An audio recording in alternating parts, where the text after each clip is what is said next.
Welcome back, you guys, to my Beast from Beyond Easter egg tutorial playlist. Now that you've gotten the Entangler weapon, we're going to be handling the bridge parts and the floppy disk sequence. There's a lot of videos out there showing you guys how to get this floppy sequence done, but for the most part, it seems a bit confusing, and a lot of people really aren't going into great detail about how to get this step completed. During this video, you will see images that I put up on the screen, and these are the images that Noah J456 created, and this is what I actually use to get those steps done, because it's really simple when you know exactly what you're looking for.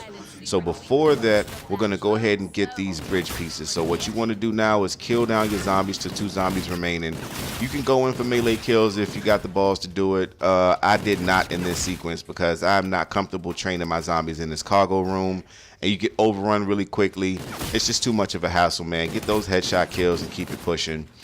So what you want to do, once you have 2 zombies left in your round, you want to go ahead and head over to the Shaolin Shuffle theater side. So what you want to do is head up this catwalk and go ahead and go through the portal. Now when you first come through the portal, you want to go ahead and buy your VPR off of the wall over here on the right hand side. This weapon is going to be used primarily in the boss fight. This thing is a melt machine when it's double packed. Trust me, you want this in your inventory. Kindles goes hard. A lot of people rock the Kindles. You probably seen streams and stuff where even I was playing with the Kindles, but the VPR is by far one of the strongest, if not the strongest weapon when dealing with zombies and cryptids during the boss fight. Every time you pick up one of these pieces, it's going to spawn in cryptids. There was 1 piece on top of the car over there you saw me pick up. There's 3 pieces in total, which will rebuild the bridge that you need to cross and actually be able to access Pack-a-Punch. Pack-a-Punch is outside. We haven't been to that area yet. Hopefully by this time you guys have gotten enough cash in order to access that door. There's going to be a couple of doors that need to be purchased if you haven't purchased them already in order to access these last 2 panels. Now head back through the portal, and in the cargo area, tucked away down these stairs over here, you'll find the second piece. Just remember, there's a really high probability that when you pick up the pieces that cryptids will spawn in, so you want to use your VPR or your OSIP if you still have ammo on it, and go ahead and get rid of those cryptids. There's going to be 3 that spawn in each time if you do get a spawn in, so eliminate those and just keep on pushing. Now the third and final bridge piece is going to be actually in the medbay area, so you want to head back to the op center location. You want to go to your left over here, purchase this door, and immediately head down the ramp to your back, the stairs to the back, and tucked away next to blue bolts, you'll see the third and final piece. Go ahead and pick that up, and you have all the pieces that you need in order to reconstruct the bridge and access Pack-a-Punch. And there's going to be a floppy disk in that area also that you need access to. So once you have all 3 parts, you want to head the direction that I'm heading and purchase this door down at the bottom, and then you can access the outside area of this map. It's a pretty good area to train zombies also. It's a lot of circles and routes that you can run. So purchase this door here, and then head over to the broken bridge to your right, and hold square to reconstruct the bridge using the pieces that you collected. This will gain you access to Pack-a-Punch and also this Pack-a-Punch island area. So immediately head to the left of Pack-a-Punch, don't go in quite yet, and pick up this floppy disk in the corner over here. You want to hold this one simply because you don't want to have to run all the way back over here to get this disc later. Now when you go into Pack-a-Punch, immediately turn around and leave Pack-a-Punch. I see a lot of people with strategies on where to kill the Phantom and things like that, but I found it's a lot easier if you bring the Phantom as close to you as possible in spawn area, so you don't have to do a lot of running to pick up these floppy disks. Now what happens is, once you actually access Pack-a-Punch for the first time, and maybe other times, it will spawn in cryptids, but the very first time you do it, it will actually spawn in a Phantom. And when you kill this Phantom, it's going to drop a floppy disk. So what I always do is I hit Pack-a-Punch and immediately leave. After the 30-second countdown runs out, then the Phantom will spawn in. So just wait until that thing gets close. It's going to clear the zombies because it's fast as hell, and it can teleport. And just use everything you have to kill this thing. It's extremely strong. You do not want to go down trying to be a hero and stuff. Just get that thing eliminated, and in the vicinity of where you kill it, it will drop a disc. And it's dropped my disc there, so now I know that's the location for my second floppy disk. Now you saw me earlier trying to get a disc out of this pipe area here with the Entangler. You want to select your Entangler, and the floppy disk will be on the ground in the middle.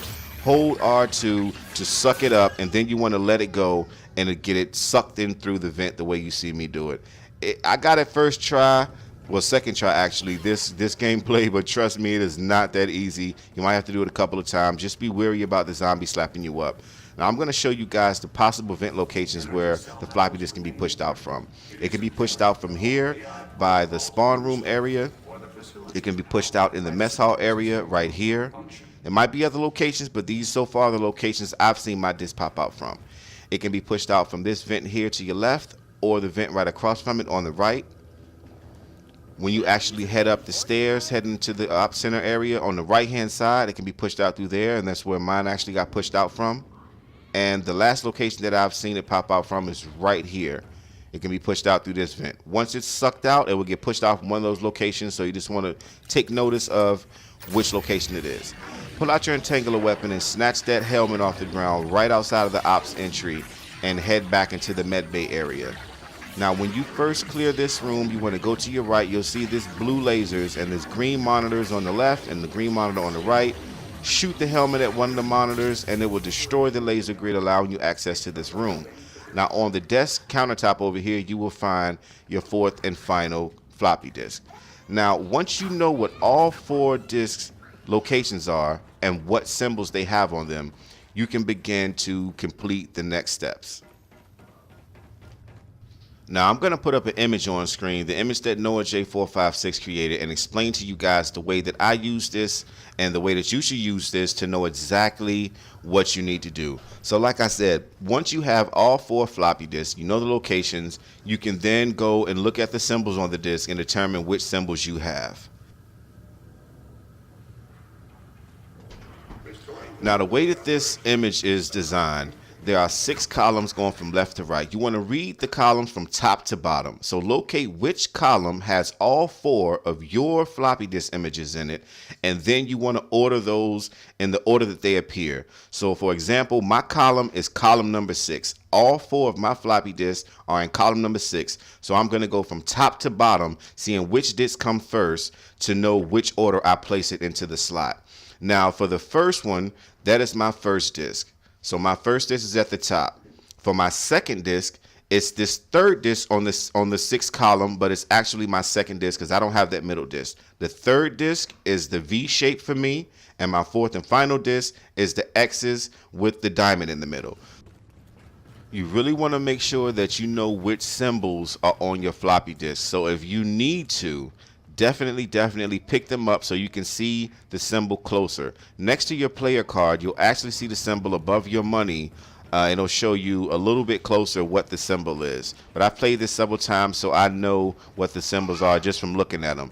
Some symbols do look similar, but if you actually pay attention, you can tell that they are not the same symbol. So once you've determined which symbols you have on your floppy disks, you can then refer back to the previous image that I put up and use that image to determine the order that you place your floppy disks into the Neo console in the spawn room. We're trying to get all of the power turned on completely in this sequence, so you want to put the floppy disks in the correct order. If you fail this sequence, they'll reset the symbols on the floppy disk and you can do it over and over and over again. So now I know this is my first disk, my second, my third, my fourth. So right now I have the V in my inventory, which is my third disk slot. So I go over to the third disk slot, I put the card in just like that. Floppy disk is done. So now I'm going to pick up the one that the cryptid dropped, and those are the indented 4 triangles, which is actually on my 6th column, and it is my second floppy disk location. So I'll put that in the second slot. You really want to make sure that you do not put the floppy disk in an incorrect slot, because once you put it in, it's in for good. You can't take that thing back out. So just really make sure that you're reading your screen properly and it shows exactly which slot you intend to put that floppy disk in before you actually put it in. Now that I have the first 2 floppy disks in the correct slots, I went ahead and picked up my vent floppy disk, and that's the X with the diamond in the middle. So I go to my chart again, the 6th column. I see where my X is. That's the 4th slot for me because I don't have that symbol at the bottom, that V with the diamond. So I know that this is my last slot. So I put this card, this floppy disk, into the 4th slot. Now, you really want to make sure you do not mix up your symbols, man. You don't get these things confused. You want to make sure you take a good look at them and make sure that you're putting your floppy disk in the correct slot. Like I said, if you fail this sequence, it will get a BAM, an X, and you will have to redo this sequence over again when the floppy disk symbols will change. They will change each time you fail, so this can be very time consuming. Just take your time, go back to the image I first put up, and you can tell which column you have and then determine the order based on the order that they appear. Now I picked up my final and last symbol. Obviously it can only go into the first slot because it's the only slot available, but looking at my column again, it's the first floppy disk at the top, so it can only go in the first slot. So I put that in. Once you put that in, you'll get the HUD and a little activation tone all nice and pretty, letting you know that you have done this sequence correctly. Hope you guys found this video helpful. As always, if you're new to my channel, hit that subscribe button, man. Thanks for watching, and I'll catch you guys on the next video.